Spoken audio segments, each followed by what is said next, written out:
Halo, para peserta kuliah Pemilu dan Partai Politik kelas 24 atau IUP. Saya ingin sampaikan petunjuk atau pedoman ujian akhir semester sebagai berikut. Ketentuan ini adalah ujian akhir semester Pemilu dan Partai Politik kelas 24 untuk semester genap tahun 2022-2023. Pendahuluan, ketentuan ini memuat tata cara menyusun esai jawaban dalam rangka UAS. Ketentuan ini meliputi tematika, bentuk, pengiriman, dan norma etika. Setiap peserta kuliah wajib memedomani ketentuan ini karena ini bagian dari penilaian. Esai ditulis dalam bahasa Inggris. Penyusunan esai jawaban. Tema esai setiap peserta kuliah tentu tidak sama karena ini adalah pekerjaan individual, tidak kelompok. Dan karena itu masing-masing peserta kuliah memperoleh tema yang berbeda. Nanti akan saya sampaikan dalam lampiran. Tema yang dimaksud itu dalam bentuk pertanyaan atau pernyataan. Kalau temanya adalah, kalau pertanyaan berarti harus dijawab, dan atau kalau pernyataan berarti harus dikembangkan lebih lanjut juga dari pertanyaan atau pernyataan, dan wajib, ya saya ingin ingatkan, wajib merujuk dari bahan ajar yang pernah saya sampaikan dalam pertemuan kuliah. Saya tidak akan mengambil soal dari tema itu jika tidak pernah saya sampaikan dalam perkuliahan. Panjang esai jawaban paling panjang ya 2-3 paragraf, spasi tunggal, dan fontnya Times New Roman. Oke, nah berikutnya bahwa esai dan pengiriman, esai yang telah Anda susun ditulis kembali di kolom komentar channel ini, kanal ini. Cukup di situ saja, tidak di lembar tersendiri, juga tidak disampaikan melalui email misalnya atau secara langsung. Esai jawaban ditunggu paling lama Senin 26 Juni tahun 2023 pukul 12 waktu Indonesia Barat.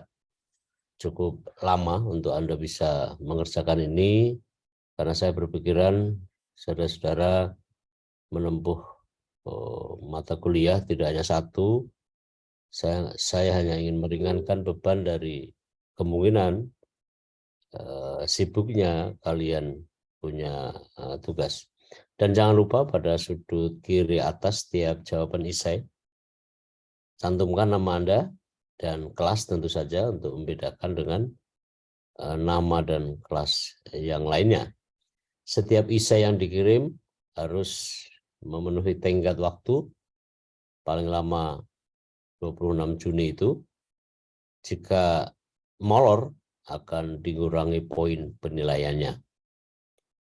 Nah, saya perlu ingatkan, dan ini bagian dari pembelajaran kita, bahwa pekerjaan dalam UAS ini individual, dikerjakan sendiri oleh setiap peserta kuliah, tidak diperkenankan menyadur, menduplikasi, memanipulasi, dan atau copy paste dari karya yang lain, sebagian atau bahkan seluruhnya apalagi, atau tindakan plagiarisme lainnya, karena ini sangat ditekankan dalam keluarga akademis gitu, dan ada peraturan rektor yang mengatur soal itu.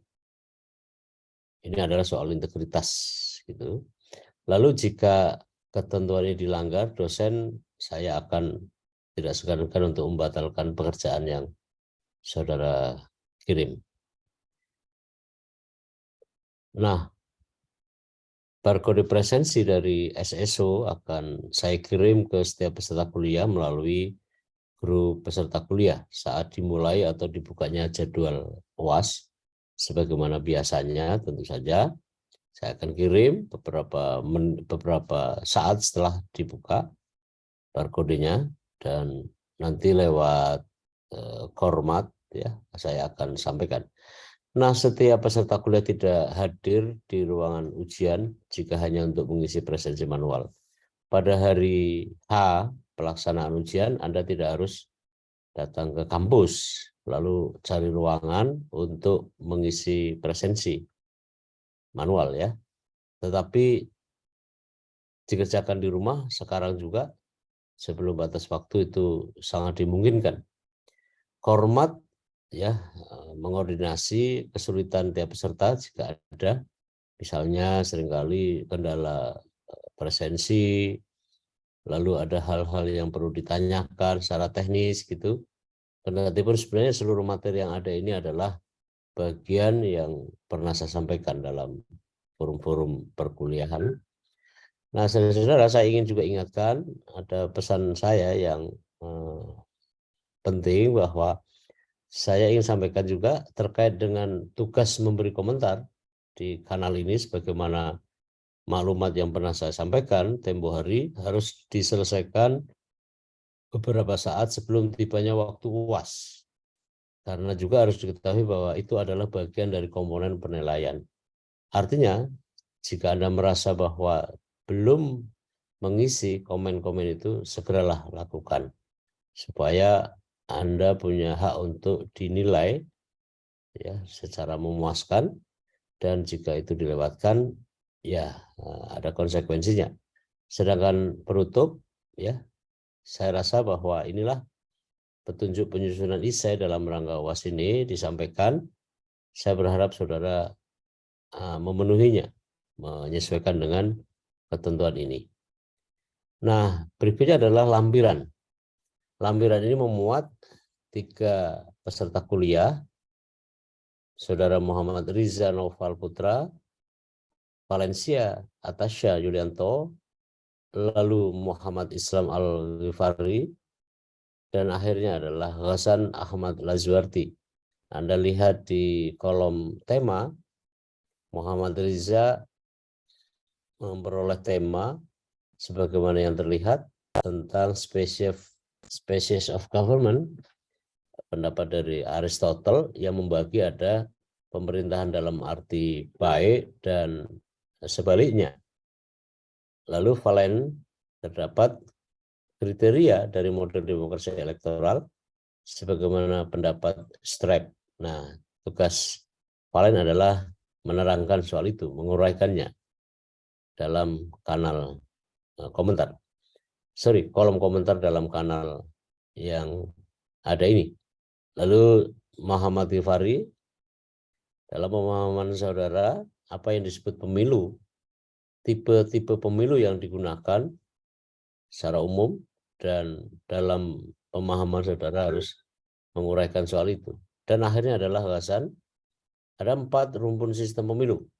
Satu di antara adalah sistem perwakilan berimbang yang sedang ramai ya. Kemarin ada putusan MK yang mengukuhkan sistem pemilu. Nah, sistem pemilu apakah yang diterapkan dalam sistem pemilu di Indonesia?